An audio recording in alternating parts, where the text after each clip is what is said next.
उत्तर मगाशी सांगितलेल्या सन्माननीय महोदयांप्रमाणे अत्यंत असमाधानकारक आहे। मागच्या अधिवेशनात सुद्धा या उत्तराच्या बाबतीमध्ये हीच आकडेवारी म्हणजे आम्हाला मिळाली होती की टॉयलेट्स किती नाहीयेत वगैरे, हा इन्फ्रास्ट्रक्चरचा भाग बऱ्याच आमदार महोदयांनी मांडलेला आहे, त्याच्यावरती उत्तर देखील विभागाकडून दिलं गेलेलं आहे आणि आम्ही त्याच्यावरती काहीतरी धोरण राबवू असं सांगितलं जातं अध्यक्ष महोदय, पण खऱ्या पद्धतीनं तसं धोरण कुठलं अध्यक्ष महोदय येताना आम्हाला बघायला मिळत नाही। माझ्या पूर्वी बोलत असताना शिक्षकांच्या अशैक्षणिक कामांच्या बाबतीमध्ये काही आमदारांनी मत मांडलं, त्याच्यावर देखील आम्ही एक फ्रेमवर्क तयार केलेला आहे असं सांगितलं, पण अध्यक्ष महोदय अशैक्षणिक काम शिक्षकांचं कमी करणार का नाही याचं उत्तर अध्यक्ष महोदय शिक्षण मंत्री महोदयांकडून मिळालेलं नाही। आणि आता अध्यक्ष महोदय माझ्या पूर्वी बोलत असताना आमदार महोदय अमित साटम साहेबांनी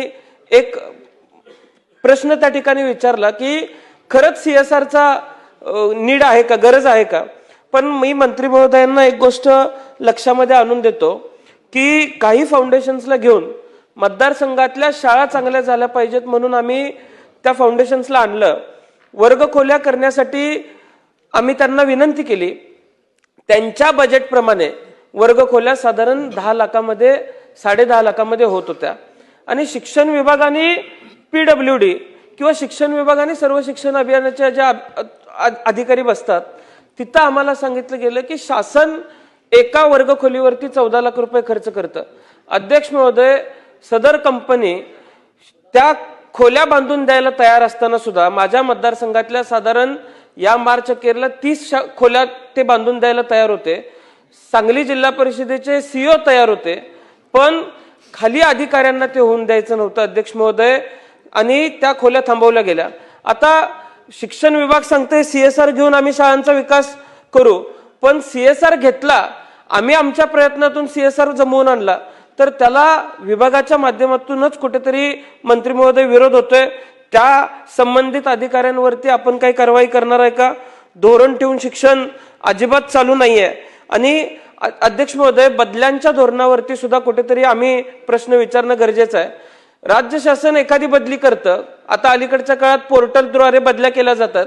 आता वाशिम जिल्ह्यातला शिक्षक तासगाव तालुक्यामध्ये कवटेमंका तालुक्यामध्ये आला, कर्नाटकाला लागून असलेला माझा कवटेमंका तालुक्याचा भाग आहे, तो शिक्षक अध्यक्ष महोदय हजरच राहत नाही। आता शेवटचं गाव आहे, बारकं गाव आहे, करलट्टी सारखं बारकं गाव आहे म्हणून आम्ही त्या शाळांकडे दुर्लक्ष करायचं का? आणि शिक्षण अधिकारी सुद्धा नोटीस पाठवतात, दुसऱ्यांदा नोटीस पाठवतात, तिसऱ्यांदा नोटीस पाठवतात, तो शिक्षक त्या शिक्षण अधिकाऱ्याच्या नोटीसला अजिबात अध्यक्ष महोदय किंमत देत नाही।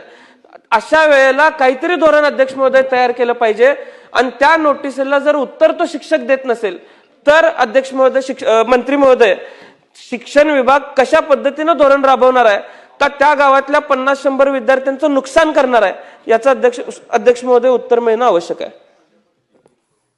अध्यक्ष महोदय, सन्माननीय सदस्य रोहित पाटील साहेबांनी जे काही मुद्दे उपस्थित केले आहेत सीएसआरच्या संदर्भामध्ये पर्टिक्युलर कुठल्या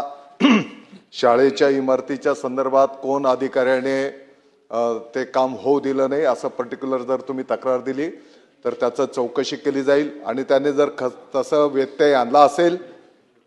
तर त्या अधिकाऱ्यावर कारवाई सुद्धा केली जाईल। अध्यक्ष महोदय, आपण पाहतो की सीएसआर फंड्समधनं